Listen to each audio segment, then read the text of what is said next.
I know that usually fun and quiz don't go hand in hand, but we are going to give you all a retirement literacy quiz. So we are going to test your retirement literacy.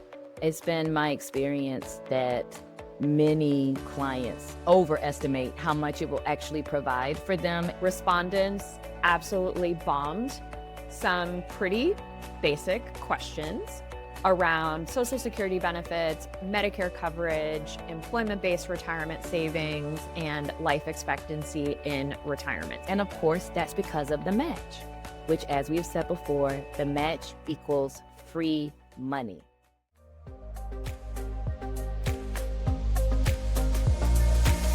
Hello, welcome back. Hello, so good to see you as always. Great to see you as well, partner. Welcome, everybody, to Living Richly with Curo, episode number 59. My name is Ann McCabe. I am the CEO and a partner here at Curo Private Wealth, and I'm joined, as always, every week by my lovely, amazing, super intelligent, and beautiful partner, Atricia. Look at you laying it on thick today. Just, I'm here to lift you up whenever it is needed. I'll receive it. Hello, I am Atricia Roberts, COO and a partner here at Curo with Ann. Thanks for checking us out for the first time or coming back if you're in regular. Yes, we love all of you and we appreciate all of you. And if you are new to the podcast, our mission here, as well as in the firm that we run every day with clients and our team, is to educate, inspire, and empower you on your financial journeys. And today we're going to do a little fun quiz. I know that usually fun and quiz don't go hand in hand, but we are going to give you all a retirement literacy quiz. So we are going to test your retirement literacy and it'll be fun, I promise, because guess what? If you get a bad grade, it's just information and you can always do better. So it's not like you're going to go to the principal's office. It's all good. For any of my friends who have test anxiety, take a deep breath. Right. It's going to be fine. This is not that. Nope, not that. So we will get into that in a moment. But as we always love to do, we start off with an A-team catch-up. So what's up with you, Atricia? Yeah, so exciting news. I actually have a vacation booked. Whoop, whoop, whoop, whoop. Yay! Light at the end of the tunnel. Yes, like it's been a long time coming. So I was just, when the flights are booked and then the resort is booked, it's like, yes, this is actually happening. So oficial. Yeah, so my sister and I decided to take a trip together because we didn't get a trip together last year. So we're going to Aruba. It's going to mostly be like a long weekend, but I'm excited to do absolutely nothing. Like, I'm normally a person who likes to go on trips. I like to visit new places. I want to do the tours. I want to check out the museums. I want to go shopping. I want to do all the things. On this one, I want to do absolutely nothing. Yeah. I think your goal, like, I remember when Wally and I went on one of those kinds of vacations, our goal was by the end of the vacation to be like absolutely bored. Yeah. Like that's what we wanted to get to. Exactly. So that's the goal of this one, but it's booked and I'm excited. So I haven't been on a beach vacation in a few years. Again, there are always trips. I'm going to some city, right? Exploring. So this will be nice. So that's my update. Very excited about it. Amazing. So fun. Can't wait to hear about it. You'll give us a whole rundown on the resort, I'm sure, and the food. Yeah, absolutely. Can't wait. Absolutely. Can't wait. I'm already, looking for a restaurant to book off resort because, you got to check out some local totally. cuisine. So yeah, I'll be ready to share my travel blog once we get back. Yeah. I know a lot of our regular listeners appreciate getting their restaurant recommendations and travel recommendations from you. So just always happy to help. Stay tuned, people. Stay tuned. Well, my highlight is highlight of my week. Yesterday, I had the opportunity to present and meet with all of the interns across the country. So we have an intern who is amazing. She's fantastic. She's awesome. Shout out to Eleanor. Hi, Eleanor. Hey, Eleanor. She's great. So we have one intern this year in our Rockville office, but our parent company has an internship program across the country. And so I want to say there are probably about 20 interns total this year. And they do a founder series where they bring on some founders of the various firms that are kind of in our ecosystem. And one of the employees from our home office, kicks off and asks some questions, but then they open it up to all of the interns to ask anything. And I was not prepared with the questions ahead of time. I had no idea what anybody was going to ask me. And it was just super fun. And it brought me back to that age, like you're in college and the world is just so exciting and bright. But it's also nerve-wracking because you don't always know where you're gonna end up and what you're gonna do, and, part of the goal of our internship program is for folks to get insight and experience and exposure into what we do each and every day, and hopefully by the end of the summer, have an idea of like, "Yes, this is something I would definitely wanna do," or "No," and we always say, like, either option is fine. It's information, right? Not everybody has to be in love with this career, or perhaps you like components or aspects of it, but you wanna kinda, like, take a different path, like, still stay in financial services, but take a different path. So, anyway, it was just super fun, and they are so smart and had such great questions and, really made me think. Like, one of my favorite questions was, "What do you know now that you wish you knew back when you started in the industry?" So, just got me thinking, and it was really fantastic, and of course, many of them reached out after and, thanked me for my time, which was how much Oh, I yeah. appreciate a good thank you Absolutely. We email. love a thank you email. So I was, impressed by their quick follow-up. A bunch of them requested to link up with me on LinkedIn, which I was also impressed with. Like, we're gonna be okay. Like, this is the Yeah. future of our country, and we're gonna be okay. Yeah. Yeah, I think I'm always impressed by the intern pool that we have in the Mhm. summers. And again, Eleanor, I think I mean, she's only been with us for maybe 2 weeks now, 2 full weeks, but Yeah. she's exceptional, smart, bright, wants to take the challenge, thinks through things so thoroughly. So I think Blue Spring has been doing a great job with the internship program and the recruitment, and I'm glad you had a great experience with them Yeah. yesterday. I know you had a ton of insight to share. Thank you. I try. Yeah. I try. But yeah, it was great. And I think also the benefit of being able to be part of the larger internship program is you get to network with all these other interns Mhm. across the country. So even though we're a small firm, we're only 10 people, they still get to network and, Right. meet new people across the country, which I think is really cool. So Yeah, fantastic. it was fun. Yeah. Future is bright. Future is bright. But the future is not bright unless we learn some things about retirement, y'all. All right. So that was a smooth Yeah. segue into our topic of the day. So today we are going to be talking about retirement literacy or lack thereof. And the reason we say lack thereof is because there was a new report released by the TIAA Institute and Global Financial Literacy Excellence Center at the GW University School of Business. And it recently showed that respondents absolutely bombed some pretty basic questions around Social Security benefits, Medicare coverage, employment based retirement savings, and life expectancy in retirement. So, on average, they answered two of the six questions correctly. We will do the math for you. That is not a passing grade. That is a 33%. So I know my A star student over here is like cringing because can't even imagine that Like, low of come a on, grade. guys. Yeah, come on. So, today what we're going to do is we are going to give you that same quiz. We did remove one of the questions, so we're going to do 5. So, we're going to give you the quiz and then of course we're going to give you the answers, and we will also expand and share some additional information about things we think you should know about the topics that we're going to talk about. So, if you are like me and you listen to podcasts when you're out walking, exercising, commuting, whatever, like obviously don't worry about writing down the questions or the answers. Please do not crash. Please, if Okay. you are Not driving, worth do it. not write. Yeah, not worth it. But just think in your head about what you think the answer is. You can always come back to the episode if you would like to when you are in a safe place where you can write things down.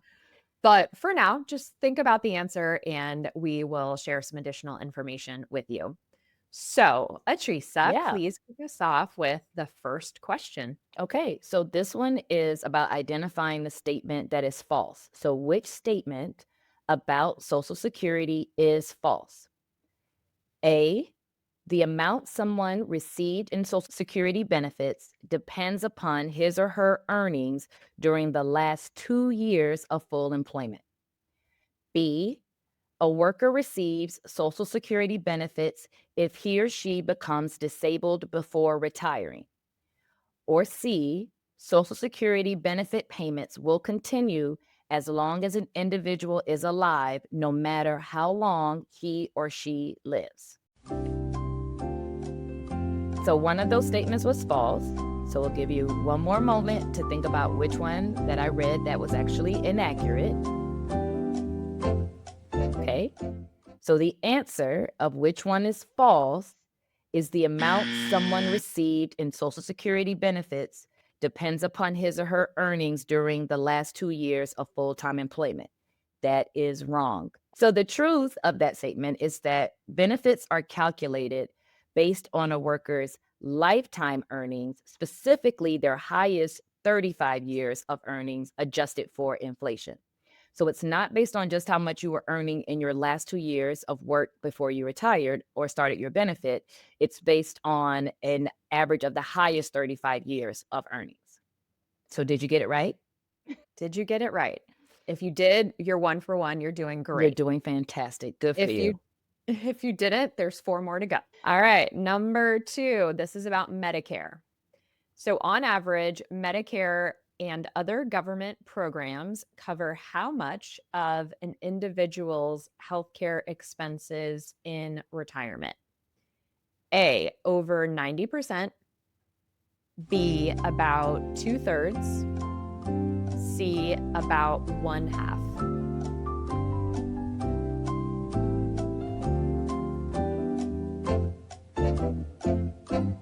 All right. Do you have an answer? The answer is about two-thirds. So if you thought it was over 90%, that is not right, and a lot of people do, we see this all the time, right? A lot of people underestimate how much they will be on the hook for in retirement. So, you will likely be on the hook for about a third of your medical expenses in retirement, either through out-of-pocket expenses or through a supplemental insurance policy. So, this means when you are doing your retirement planning, you need to plan for these medical expenses. So, I know we love talking about the fun things in retirement, like travel and your hobbies and all the other things you want to do, but it's really, really important that you also account for those increased healthcare expenses. So when we are doing financial planning for clients, we automatically include an expense item for out of pocket. And typically, depending upon the situation, we're going to estimate about $6,000 per year in today's dollars.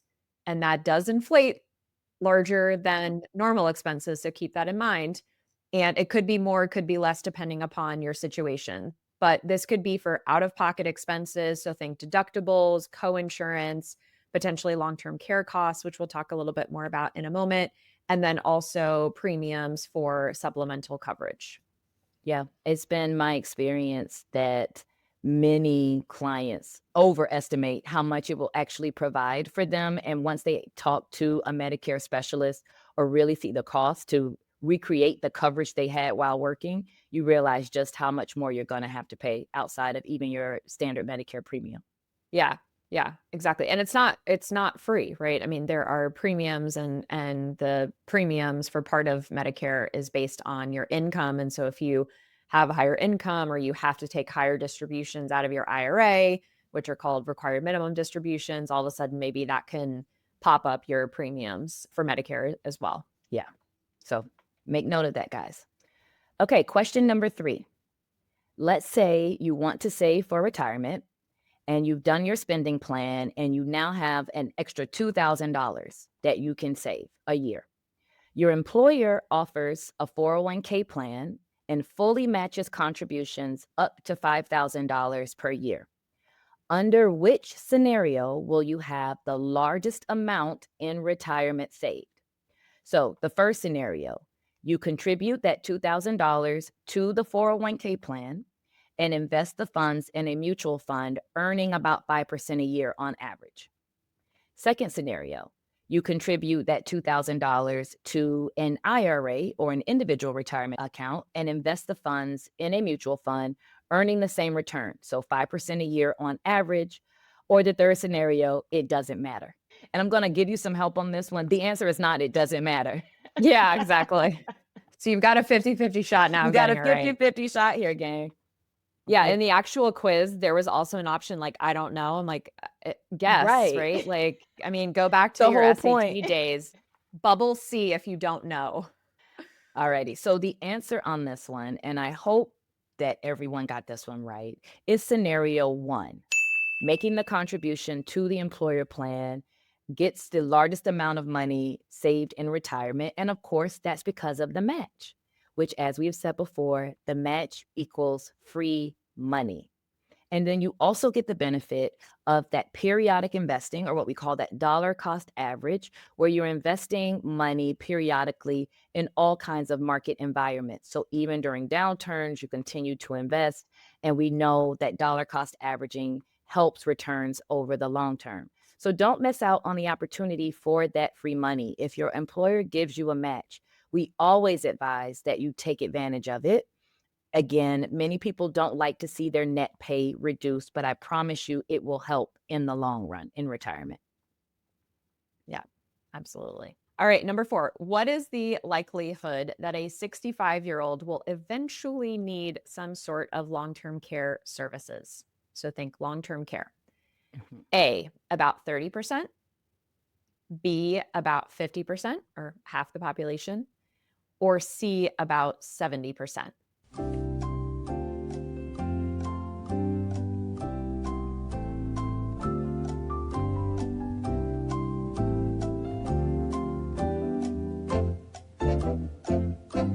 All right, ready or not, here we Here we come. go. Answer is C, 70%. Whoa. Three quarters, yeah, three quarters of the population. So there is an extremely high likelihood that all of us will need some sort of long-term care services in our lives. And if you are a female, listen up, because we on average need or stay in a long-term care or have a need for long-term care services for almost 4 years on average, 3.7 years, whereas men need it for about 2.2 years. But 20% of people are going to need long term care for longer than 5 years. So, this is a very important thing to plan for. It is also extremely expensive. Long term care services are not cheap. And I will say that when you're thinking about planning for the amount of time, if you have any sort of dementia, Alzheimer's, that sort of thing that runs in your family, what we have seen with actual clients is their physical bodies are remain very strong and so they stay alive for longer, but they need extra level of care. And so it could be many, many years for those folks needing long-term care services. And again, not cheap. So No. something we want to plan for. Yeah. And memory care is significantly more expensive than Yes. even standard skilled nursing care. So if you do have that sort of chance in your DNA that there could Yeah. be cognitive decline in your older age, please consider planning for long term care now. Yeah. But I'll be honest, I was even shocked by 70%. I mean, I probably would have said somewhere between 50 and 60. So 70% being that high was actually even a little bit shocking to me, if I'm being completely honest. Yeah. Yeah. Yeah. It's extremely, extremely likely that we'll all be there. Yep. And the reason is what we'll address in our last question of the day. So here's our last question. On average, in the US, how long will a 65-year-old man or woman live? So you got to think about it, 65-year-old man, 65-year-old woman. On average, how long will they live? A, to age 79, for a man and to age 82 for a woman. B, to age 84 for a man or age 87 for a woman. Or C, to age 89 for a man or age 92 for a woman. So, on average, how long do men and women live in the US? Got an answer? Okay, we're going to tell you now.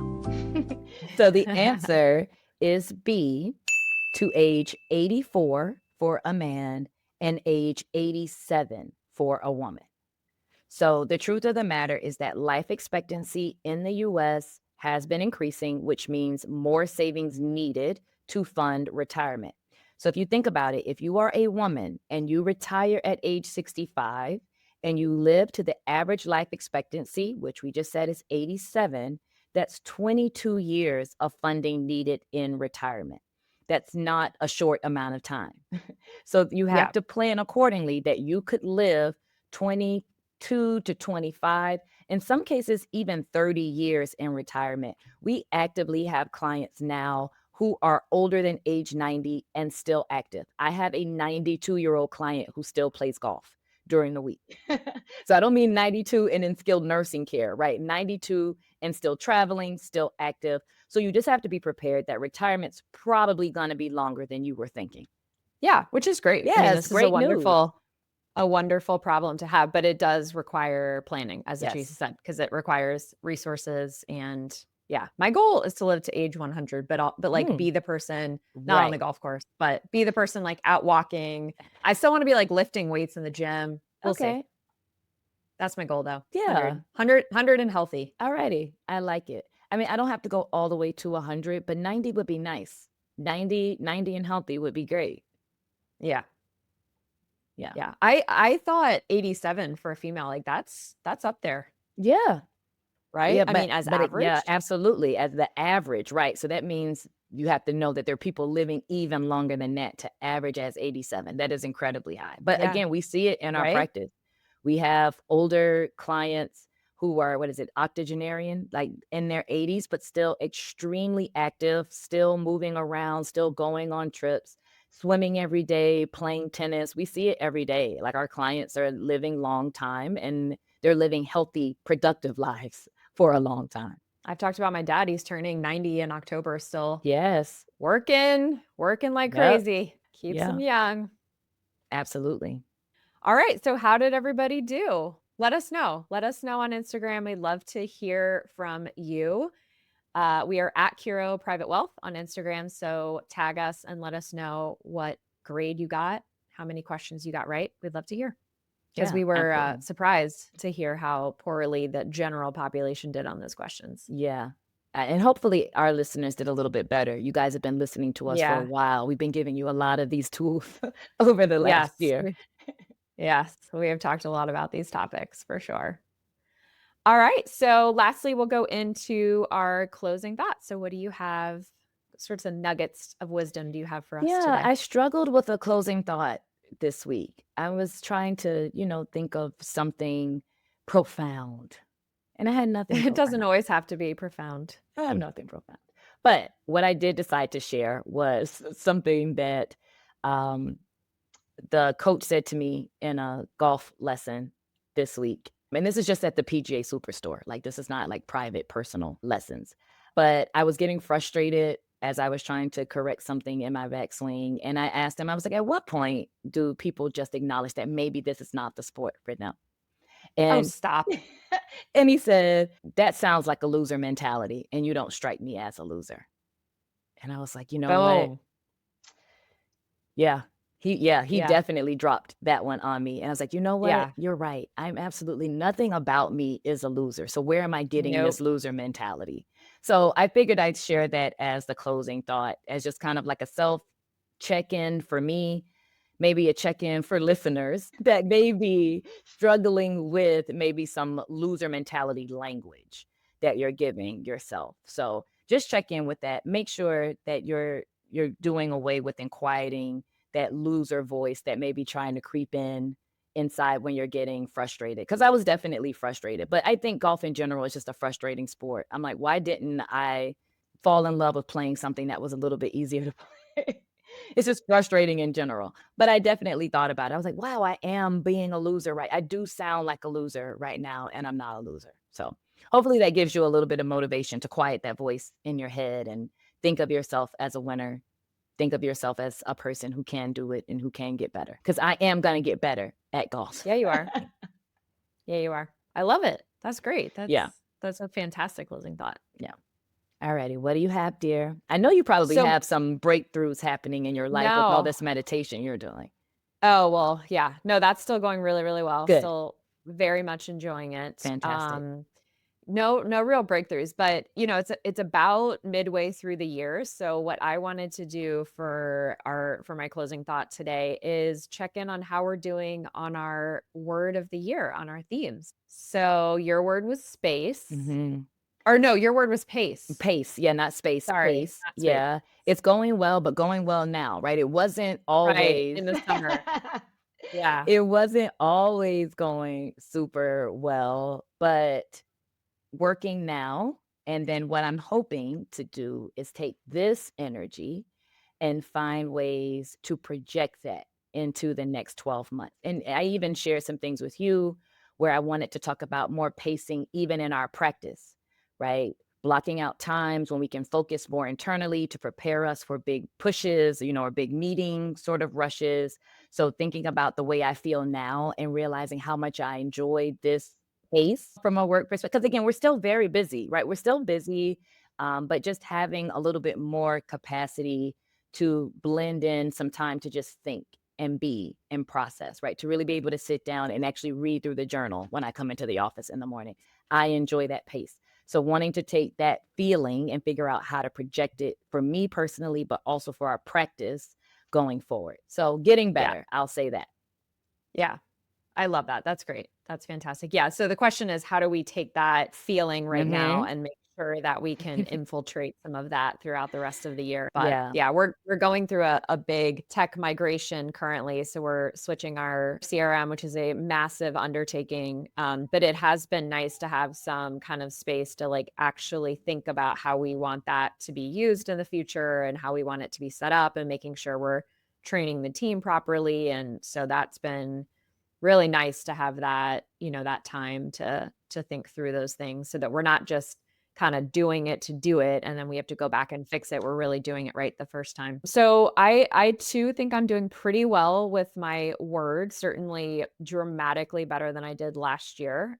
So this year my word is essential. And, so the idea being like, am I working on essential tasks? Am I spending my time on what is essential to me and my role, whatever role we're talking about, the various roles that I have in my life.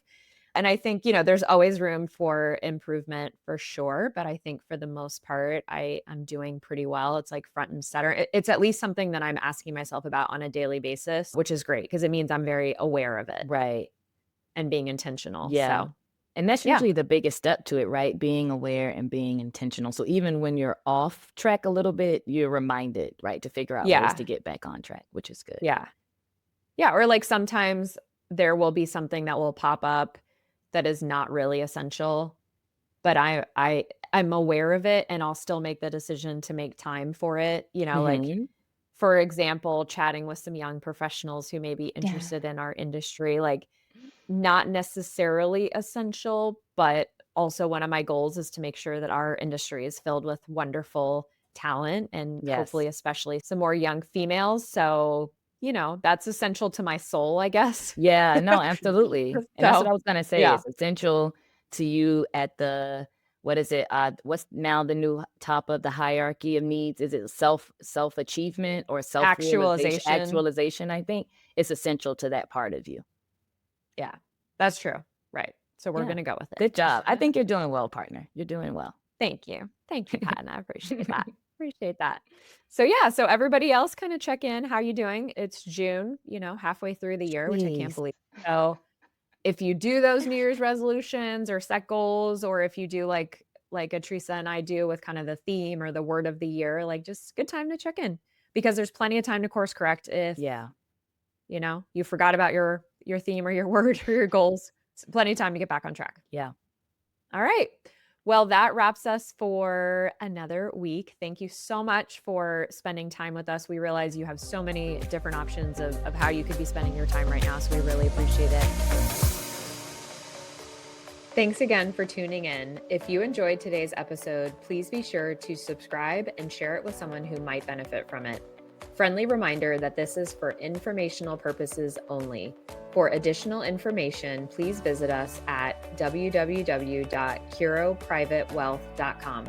Until next time, live richly.